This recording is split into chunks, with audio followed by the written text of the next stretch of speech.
যুদ্ধক্ষেত্রে এ যেন হুতিদের রাজকীয় জয়। ইয়েমেনের মাটিতে সৌদির পাতা ফাঁদ গুড়িয়ে দিয়ে কিভাবে মাত্র কয়েক ঘন্টার ব্যবধানে 58 জন সেনাকে খতম করল হুতি বাহিনী। আন্তর্জাতিক মহলে তোলপাড় সৃষ্টি করা খবর এটি। প্রিয় দর্শক, আজকের বিশ্ব রাজনীতির সবচেয়ে চাঞ্চল্যকর, মধ্যপ্রাচ্যের সামরিক সমীকরণ সম্পূর্ণ উল্টে দেওয়া এবং সৌদি রাজ পরিবারের জন্য চরম বিপর্যয়ের ইনসাইড রিপোর্টে আপনাকে স্বাগতম। আন্তর্জাতিক সামরিক প্রতিবেদনে প্রকাশ পেয়েছে এক নজিরবিহীন ও ভয়ঙ্কর তথ্য।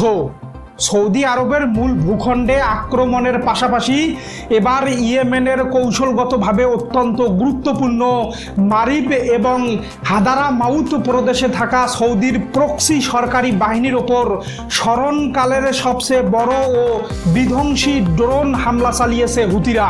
একের পর এক নিখুঁত ও পরিকল্পিত ড্রোন অভিযানে অন্তত 58 জন সৌদি সমর্থিত উচ্চ পদস্থ ও নিয়মিত সেনা নিহত হওয়ার পর পুরো সৌদি আরব জুড়ে চরম শোক ও উদ্বেগের ছায়া নেমে এসেছে।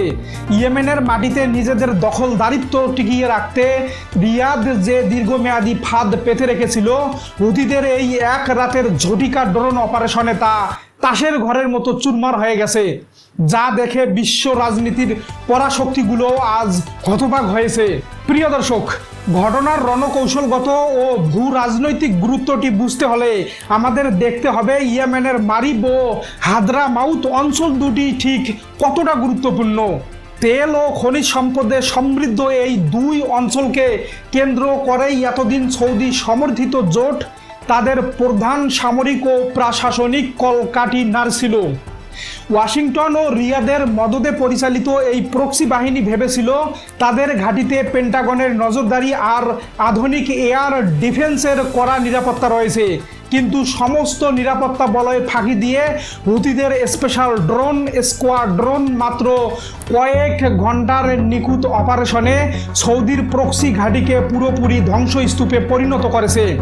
আন্তর্জাতিক প্রতিরক্ষা বিশ্লেষকরা স্পষ্ট বলেছেন, আমেরিকার অস্ত্র ও সৌদি অর্থের জোরে গঠিত এই বিশাল সামরিক কাঠামোকে হুতিরা সেরেপ এক হামলায় অকার্যকর করে দিয়েছে। রিয়াদের প্রাসাদ থেকে নিয়ন্ত্রিত ওই প্রক্সি বাহিনীর 58 জন সৈন্যের একসাথে পতন এখন পুরো মধ্যপ্রাচ্যে সৌদি আরবের সামরিক ভঙ্গুরতাকে আন্তর্জাতিক মঞ্চে নগ্নভাবে উন্মোচিত করে দিয়েছে। বিশ্ব রাজনীতির দাবার ছকে মধ্যপ্রাচ্যের মাটিতে এই ভয়াবহ তাণ্ডবে সবচেয়ে বড় রাজনৈতিক ধাক্কা খেয়েছে ওয়াশিংটন ও সৌদি জোট।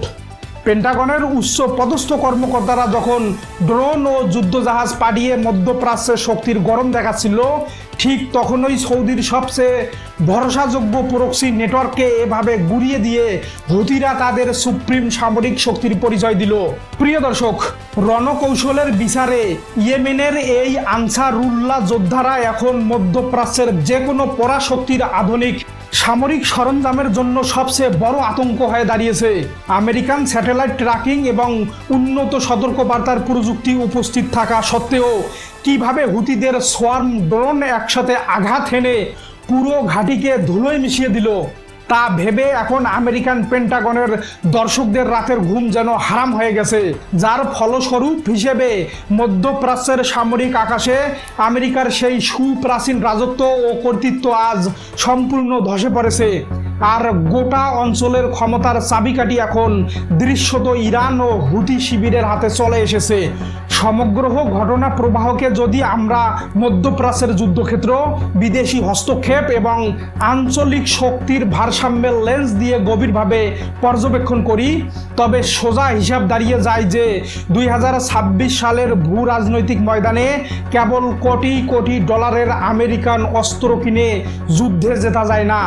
ওয়াশিংটনের ফাঁকা আশ্বাসে ভরসা করে ইয়েমেনের মাটিতে বিদেশি প্রক্সি বাহিনী দাঁড় করিয়ে রাখা যে সৌদির জন্য কতটা আত্মঘাতী সিদ্ধান্ত ছিল, একদিনে 58 জন সেনার এই চিরতরে বিদায় তারই জলজান্ত প্রমাণ। পেন্টাগনের এয়ার ডিফেন্স ফেইল করা আর মারিবের মাটিতে সৌদির অক্ষ ক্ষয়প্রাপ্ত হওয়ার পর আজ পরিষ্কার হয়ে গেল যে পারস্য উপসাগরের সার্বভৌমত্ব এখন আর ট্রাম্পের আমেরিকার নির্দেশে পরিচালিত হবে না। প্রিয় দর্শক, আজকের এই চোখ খুলে দেওয়া সত্য ইনসাইড রিপোর্টটি দেখার পর আমাদের সম্মানিত দর্শক বন্ধুদের কাছে আমাদের আজকের সবচেয়ে বড় প্রশ্ন হলো, ইয়েমেনে একের পর এক প্রক্সি ঘাঁটি ধ্বংস হয়ে যাওয়ার পর সৌদি আরব কি এবার যুদ্ধ ছেড়ে সম্পূর্ণ ব্যাকফুটে চলে যেতে বাধ্য হবেন? আপনার প্রজ্ঞাপূর্ণ মতামত নিচে অবশ্যই কমেন্ট করে জানিয়ে দিবেন এবং বিশ্ব রাজনীতির সঠিক ইনসাইড খবর সবার আগে পেতে আমাদের সাথেই থাকবেন।